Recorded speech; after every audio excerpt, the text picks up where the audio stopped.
Hinamon ni former Congressman Zaldico si Ombudsman Boying Remulla na imbestigahan si dating House Speaker Martin Romualdez dahil sa umano'y 100 billion peso budget insertions.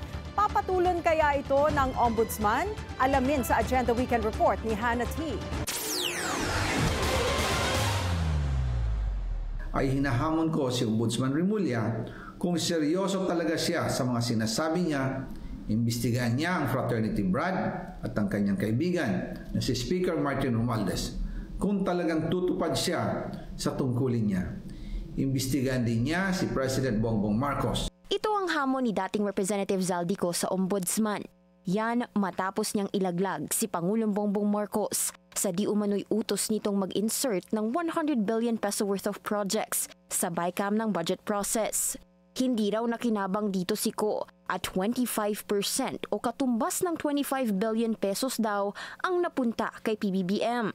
Mismong staff niya rin daw ang nag-deliver ng commitment na ito sa bahay ng Pangulo at sa fraternity broad ni Remulla na si Romualdez. Una nang sinabi ni Remulla na wala silang sisinuhin sa investigasyon sa flood control mess kahit si Romualdez pa ang masangkot. Patunayan niya ngayon ang pronouncement niya. Pero duda si Ko na gagawin ito ni Ombudsman Remulla. Nananawagan din po ako sa Senado na imbestigahan ang 100 billion insertion ni Presidente. Alam ko po na hindi gagawin ni Ombudsman Remulla ang hamon ko. Pero bumuelta rito ang Ombudsman. Na-frustrate daw ang institusyon dahil binuksan na nito ang kanilang pintuan para magka-oportunidad si Ko makapagsumite ng kanyang ebidensya para umusad ang investigasyon ng maayos. Sa halip, napepuwersa raw silang pagtagpi-tagpiin ang mabibigat na paratang niya na hindi naman kayang tumayo sa Court of Law. May tamang rhythm umano sa bawat seryosong investigasyon, isang sequence na pinoprotektahan ang katotohanan mula sa distortion na kailangan man ng deliberate at careful work pero ito lang ang paraan para masigurong totoo ang hustisya. Binaypass daw ni Ko ang lahat ng ito dahil sa pagpost niya ng nasabing video online.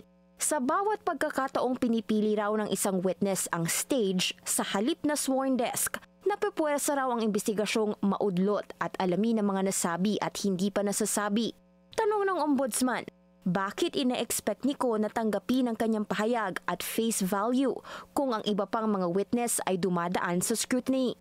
Sa huli, inudyok nila si Ko na magsumite ng statements under oath at hayaang sumalang ang mga ito sa seryosong investigasyon. Dahil kung ang intensyon naman pala niya ay ibunyag ang katotohanan, hayaan daw silang i-pursue ito sa tamang paraan. Anila, let the truth stand and let the axe fall where it should. Sa isa sa mga huling media interview ni Ombudsman Remulla, sinabi niyang posibleng isa si Ko sa mga makakasuhang mambabatas bago magpasko. Nadawit si Ko sa flood control scandal matapos iturong may pasimuno umano siya sa billions worth of insertion sa national budget. Siya rin ay naiuugnay sa isang maanumalyang flood control project sa Nauhan Oriental, Mindoro dahil sa kontratista nitong SunWest na hawak umano ng mga Ko. Para sa Agenda Weekend, Hannah T, Bilyonaryo News Channel.